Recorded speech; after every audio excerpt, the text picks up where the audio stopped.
Hello दोस्तों, अस्सलाम वालेकुम। मैं एक आम सी लड़की हूँ, मेरा नाम आयशा है। मैं आप सबसे ख़ास बातें शेयर करती हूँ। आज की ख़ास बात यह है कि जब से रमज़ान शुरू हुआ है, हुकूमत पाकिस्तान अपनी आवाम को आटे के थैले और दीगर राशन तकसीम कर रही है। गरीब लोग लंबी लंबी कतारों में खड़े होकर राशन का इंतज़ार करते रहते हैं। हुकूमत चंद हजार खानदानों को राशन देकर गुर्बत खत्म करना चाहती है। मैं हुक्मरानों से पूछना चाहती हूँ कि इस तरह गुर्बत खत्म हो जाएगी?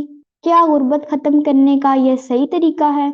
लोगों को आटे के थैले देने के बजाय रोजगार मुहैया किया जाए ताकि लोग अपनी रोजी रोटी का इंतजाम खुद कर सकें। खराद देकर लोगों की इज्जत नफ्स मजरूह ना की जाए।